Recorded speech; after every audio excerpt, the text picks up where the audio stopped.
ketogenic diet can be an absolute game changer for sleep apnea, but only if you do it right. If you do it wrong, you will make your sleep worse despite your best efforts. But if you get this right, you can reduce snoring, wake up refreshed, and regain mental clarity before losing a single pound. Even better, I'm going to show you how to get the benefits of a keto diet without having to give up carbs forever. So let's start with understanding why a keto diet can be a great tool in reversing sleep apnea. I'm Dr. Dylan Peckus, your guide in overcoming sleep apnea naturally. Today, we're going to talk about diet. Ooh, it's going to be a lot easier and I guess enjoyable in many ways of understanding why this is important because we get told that it is your anatomy. You got to jam in some mouth guards, blow some air with the glorified leaf blower that is the CPAP, and that's pretty much it. It's only a problem with your adenoids, your tongue, etc. Or maybe you were cursed in a past life. Maybe, maybe not. Up for debate. But what is not up for debate is that there's many times, despite no changes in anatomy, there are things you already know that will make your sleep, your snoring, your apnea episodes at night where you stop breathing, there are things that will make that worse. What are these? So, for instance, if you eat a bunch of sugar or, sugary fatty foods, oftentimes this will make your apnea events far, far worse. See this all the time in our clients. They get a little off the rails. Okay, the holiday season was just recently, and guess what happened? But here's the thing, none of that changed anatomy dramatically. Your tongue didn't get twice as big. That didn't give you twice as many events, right? It was a metabolic change. And then also, adding to the story here, is that even if you eat the same stuff, but you just eat later, this will also increase the severity of your sleep apnea. Again, no change in anatomy. So, what gives? Well, it's inflammation. What goes on in sleep apnea is that yes, you got some anatomical issues. I'm not saying that's not the problem. Okay, don't even comment with that. Okay, people do that all the time. You're still welcome to if you want to. But inflammation going on will drive poor breathing at night and then lead to more episodes of apnea, pauses in breathing, and snoring. That's because sleep apnea is also a metabolic disease. It's not just a anatomical disease. And specifically, the mighty mitochondria, okay? And hopefully you've thought, it came to your mind, powerhouse of the cell. Yes, you're correct. That's the thought we can all have from biology in high school where we learned all sorts of amazing things like geometry instead of, how to do taxes. Anyway, educational system comments aside, when your mitochondria are not doing well, it's already been shown that the worse your mitochondria are, the worse your sleep is. Say that again. Worse mitochondria, worse sleep. This is driven by inflammation and many other factors as well. And that is because with sleep apnea, your mitochondria, yes, they produce energy as the powerhouse of the cell, but just like any other powerhouse, or I guess power plant, those things on the side of the road. I'm from New Jersey where you drive by like nuclear power plants, no big deal. None of them are nuclear. At least that's what they tell us. But mitochondria also produce carbon dioxide. And carbon dioxide is the primary signal, or one of the biggest ones, that tells your body when to breathe. This will be a huge factor for obstructive sleep apnea, not just central, because I know central, it's like, oh, it's in the brain. Yes, that's literally why that word is central sleep apnea. But if your brain is telling your body to breathe in a certain way, this will also worsen obstructive sleep apnea, just like we went with those examples of eating cookies, etc. So, how that looks, and stick with me here, this will all pay off in terms of keto diet benefits while still enjoying some sugar cookies occasionally with prudence. So, when you have bad CO2 production, when it's all over the place, this will lead to a faster inhale and it will be a trigger to pull your anatomy into your airway, like your tongue, your soft palate, etc. And then that will block it off. So, we want to do things to slow down this inhale. Okay, we can do breathing exercises, talk about that like ad nauseum all the time. Ad nauseum is the fancy Latin way of saying until you throw up. Now you know. But also, you can metabolically affect this. That's where we're going with the whole keto part.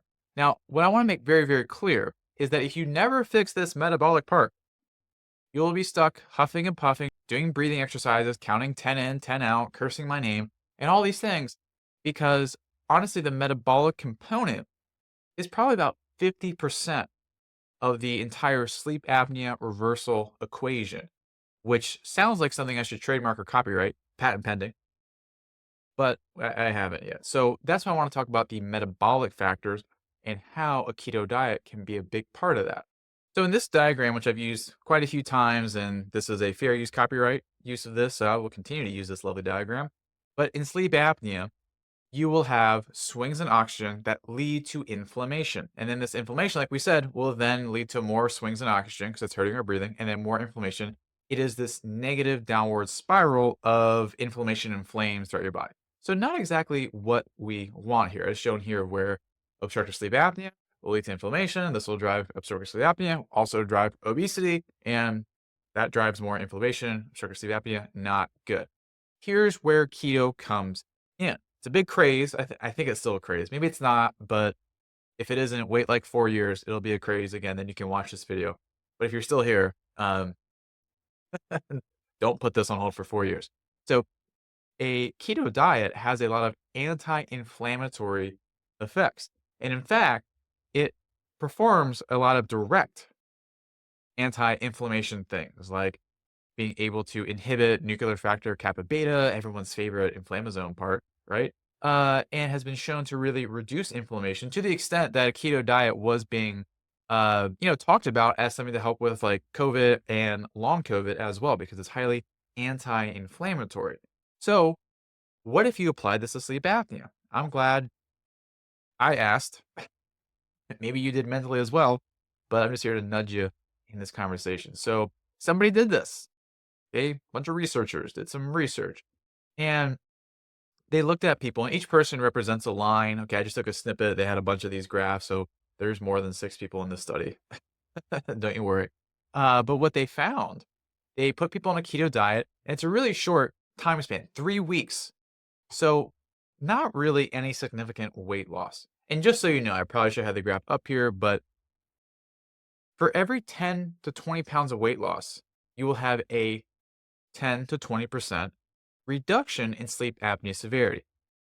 So, if you lose 10 to 20 pounds, which is no joke, you're not going to really fully get rid of sleep apnea unless you're like 100 pounds overweight statistically. So, any other way we can get improvement without losing weight is going to be huge. So, what they found, they looked at AHI, which is how many apnea episodes someone's having at night per hour. You may just know yourself as mild, moderate, or severe sleep apnea. So mild is 5 to 15, moderate 15 to 30, well, really 15 to 29, and then severe 29 plus. All right, 30 plus. Yeah, I'll just keep it simple. Yes, there's some overlap. It's just something you got to deal with. Nonetheless, they got people with some pretty high AHIs. I think if that's 90 there, that's higher than I've ever seen. I think I've only seen 80 and seen them come down to a normal healthy range. So some pretty high numbers in these individuals. And in just 3 weeks, from about 90 to 40. Now, they still have some significant issues. Don't get me wrong. But that cut it in half in 3 weeks. And we look here, this person is around 80, then they're down to the 20s. And then this person here who's in the 20s didn't really see much of a difference. We'll talk about individual differences in a moment, but these are some huge reductions. Same thing over here, where we're going from, again, like 80, 90, man, these are pretty severe. Cutting it in half, and then this one seems to be around 20-ish down to probably like, 12-ish there. So some pretty dramatic effects in a short time frame without weight loss. So if it's not weight changing, it has to be a metabolic change. Okay. But as this graphic indicates and reminds me to tell you, there is a problem. So to find out problems, you go to the biggest source of problems on the internet, that's Reddit. And, and what you'll find there is a very common experience of where keto makes it hard for me to sleep. And when I go strict keto, I can't sleep at all. And this is actually a pretty significant finding of a keto diet making sleep quality worse.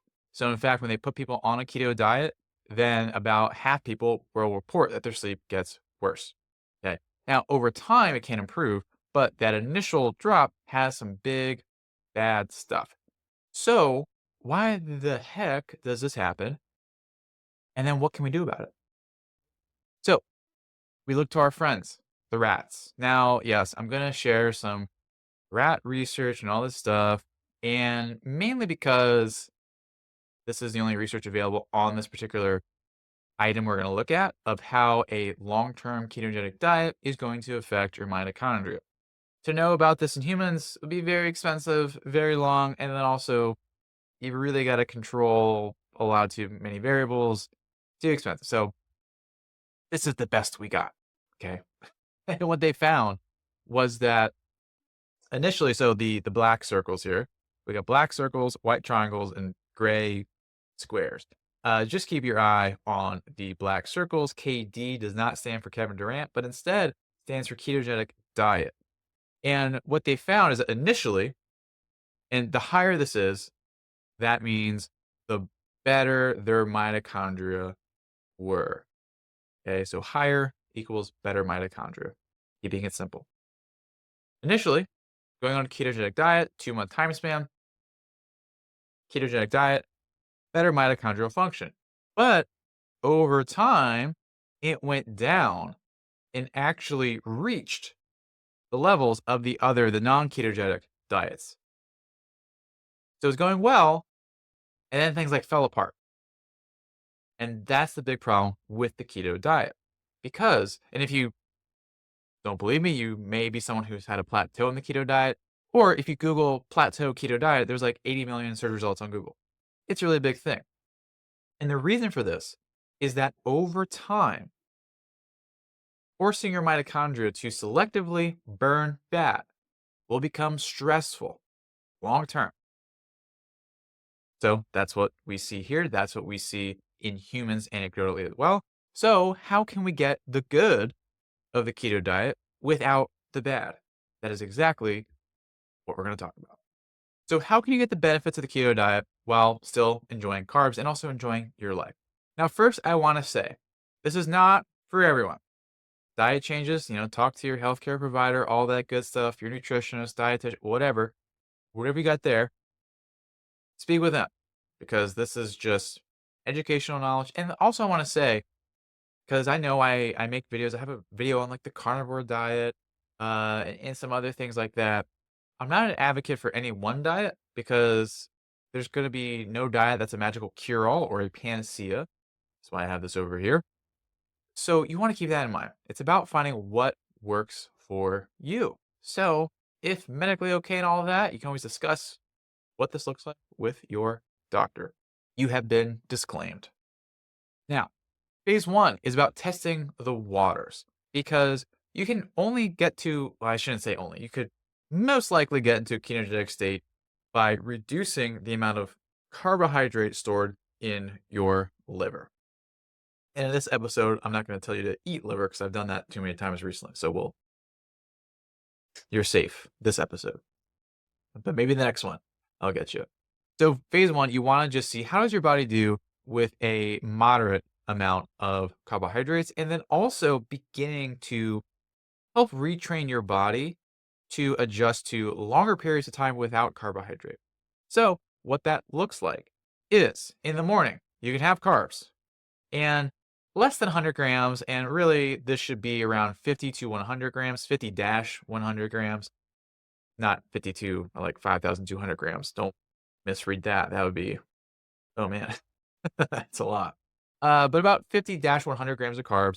And if you're someone who knows like everything falls apart when you reduce carbohydrates, go more on the higher side, 100. If you go to 120, 150, it's going to be okay. Peace. And what that looks like, because I'll have a guide at the end because I don't want to just like have a bunch of charts up here. One, it's just too much information to take in visually. Two, there's always something wrong with one of the charts. And it's always fun when someone calls me on that in the comments. I'm going to avoid that for this episode. So you want to do this 7 days where you just get your body used to the idea of slightly less carbohydrates. You still have them, and in the morning it's going to be important. Spreading them out throughout the day is not going to have the same effect. You want to have them in the morning and then not in the evening. The reason for this is you want your body to be more ketogenic at night, which naturally it should be. And if you have carbohydrates in the morning, that will increase serotonin in your body, specifically in your gut, and that will actually start to transport from your gut to your blood to your brain.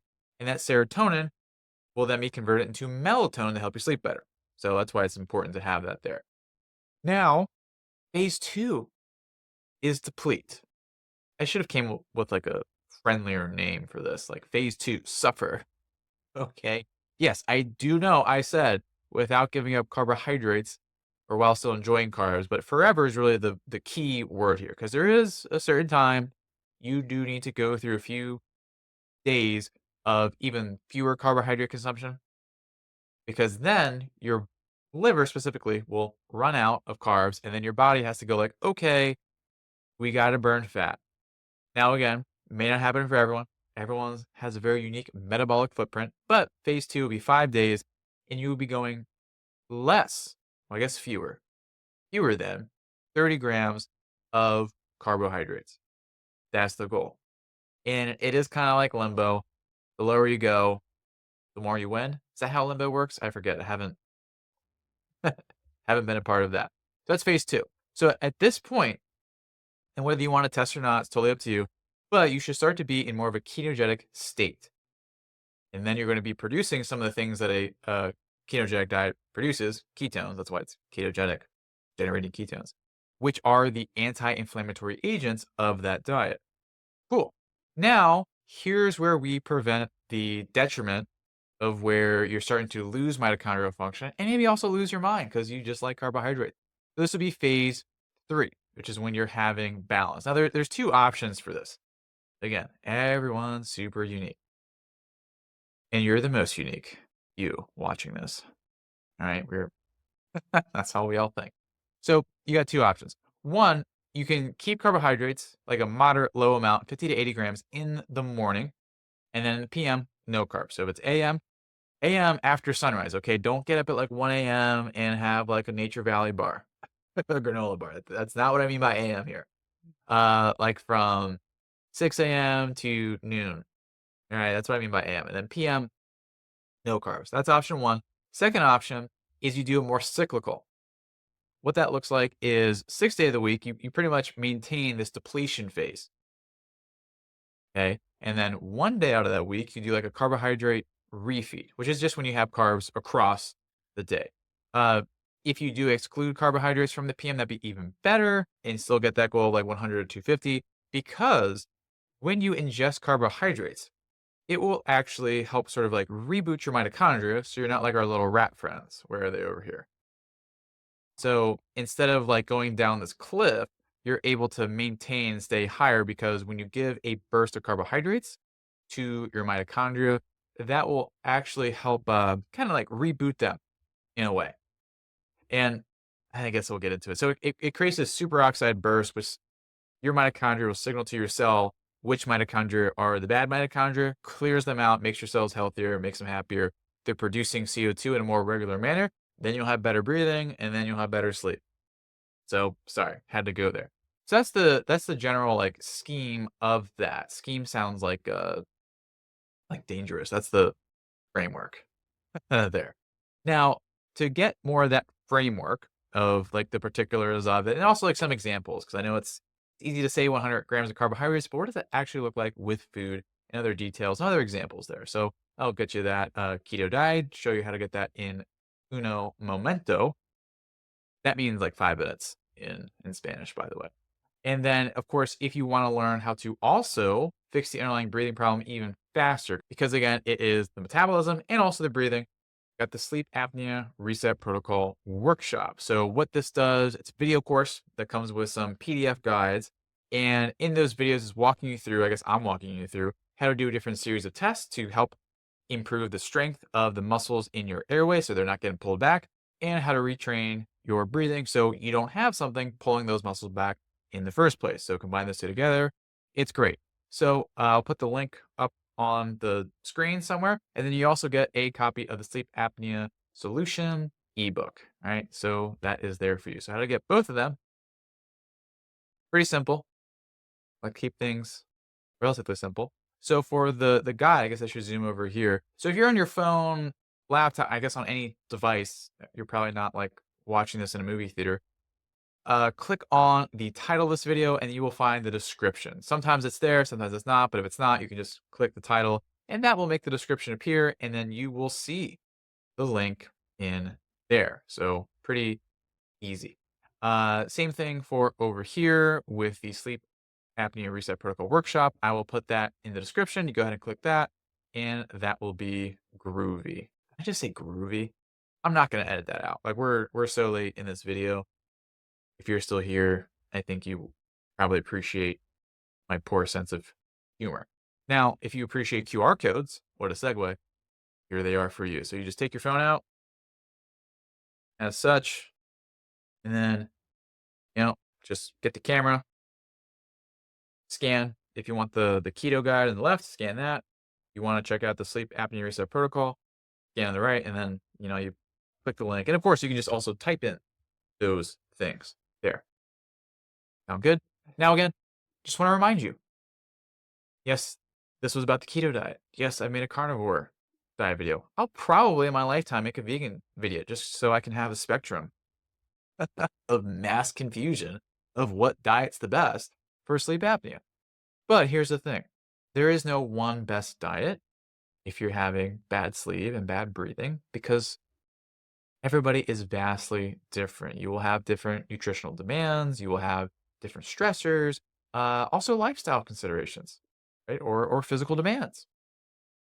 So it's really all about finding what's best for you. And that's my intent when I am making all these videos of where you find something and then, maybe put into action or maybe don't.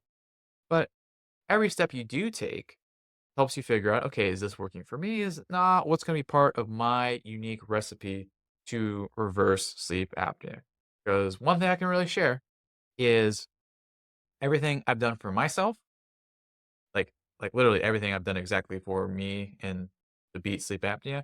That's not been like duplicated in any one client like ever.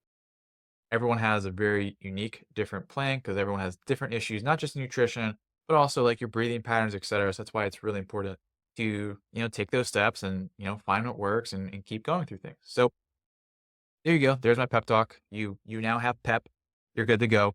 So either go to get the keto guide or the sleep apnea reset protocol workshop. My name's Dr. Dylan Peckus. As you can tell, that's why I have the name tag there the whole time. And thanks for watching, and I'll see you soon.